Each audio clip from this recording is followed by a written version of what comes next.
Assalamualaikum warahmatullahi wabarakatuh. Salam untuk kalian semua. Jumpa lagi dengan channel kesayangan kita. Semoga kalian dalam keadaan sehat dan bahagia selalu. Kesempatan kali ini, kita akan berkenalan dengan habaib yang bernama Habib Hasan bin Muhammad Al-Haddad, atau yang lebih dikenal sebagai Mbah Priuk, dari Jakarta. Habib Hasan Al-Haddad lahir di Ulu, Palembang, tahun 1870 atau 1291 Hijriah. Ayahanda beliau adalah Habib Muhammad Al-Haddad, seorang ulama terkemuka di Palembang, seperti juga kakeknya. Habib Hasan Al-Haddad belajar ilmu agama ke ayah dan kakeknya. Beranjak remaja, beliau pergi ke Hadramaut untuk ziarah, berguru, dan selusur jejak leluhur beliau, yaitu Habib Abdullah bin Alwi Al-Haddad, pengarang kitab Ratibul Haddad. Beberapa tahun berselang, beliau kembali ke Palembang. Tahun 1899, di usia 29 tahun, ditemani saudaranya bernama Habib Ali Al-Haddad, dan 3 orang pembantunya, Habib Hasan Al-Haddad pergi ke Pulau Jawa. Tujuan perjalanan mereka adalah untuk ziarah ke Habib Husein bin Abu Bakar Al-Aidrus Luar Batang, Sunan Gunung Jati Cirebon, dan Sunan Ampel Surabaya. Menggunakan perahu layar, perjalanan itu mendapat gangguan hebat dari kapal perang Belanda. Tapi mereka bisa melewati gangguan itu. Perjalanan sekira 2 bulan, mereka sempat singgah di beberapa tempat. Hingga suatu ketika, perahu mereka dihantam badai besar. Perahu tergoncang menumpahkan semua perbekalan ke laut. Hanya tersisa sebagian peralatan dapur, seperti periuk, dan beberapa liter beras. Untuk menanak nasi, mereka menggunakan potongan kayu kapal sebagai bahan bakar. Suatu saat, mereka kehabisan kayu bakar, bahkan dayung pun sudah habis ikut dibakar, hingga tak ada lagi cara yang bisa digunakan untuk menghidupkan api.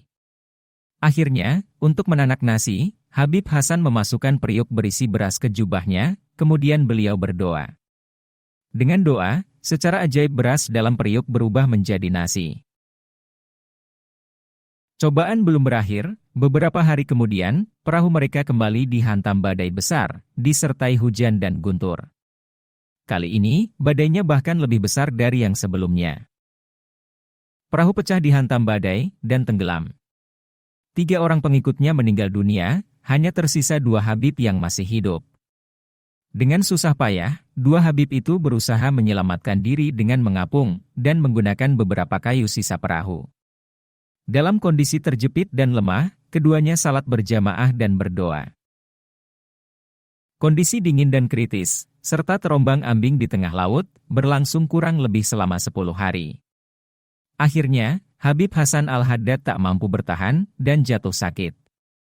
Selang beberapa lama kemudian beliau wafat. Sementara itu, kondisi Habib Ali Al-Haddad juga sangat lemah.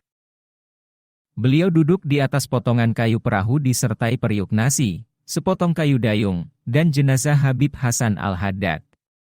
Perahu terombang-ambing hingga akhirnya terdampar di pantai utara Batavia.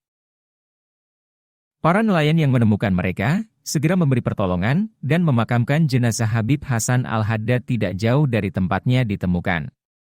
Kayu dayung yang sudah patah, digunakan sebagai nisan penanda di bagian kepala. Sedang untuk penanda di bagian kaki, ditancapkan nisan dari sebatang kayu sebesar lengan anak kecil, yang kemudian hari kayu itu tumbuh menjadi pohon tanjung. Sementara periuk nasi yang digunakan menanak nasi, diletakkan di sisi makam sebagai pertanda makam. Sejak itu, daerah tersebut dikenal dengan sebutan Tanjung Priuk, atau ada juga yang menyebut Pondok Dayung. Nama Habib Hasan Al-Haddad pun lebih dikenal sebagai Mbah Priuk. Saudara Mbah Priuk yang selamat, Habib Ali Al-Haddad, sempat menetap beberapa waktu di daerah itu. Beliau kemudian melanjutkan perjalanannya ke Pulau Sumbawa dan menetap di sana. Demikian perkenalan singkat kita dengan Habib Hasan bin Muhammad Al-Haddad, alias Mbah Priuk. Pohon jati ditebang orang, pergi ke hutan mencari jengkol, bukan Siti dan bukan Bambang, tapi saya yang minta jempol. Boleh ya? Semoga konten barusan bermanfaat untuk kita semua. Sampai jumpa. Wassalamualaikum warahmatullahi wabarakatuh.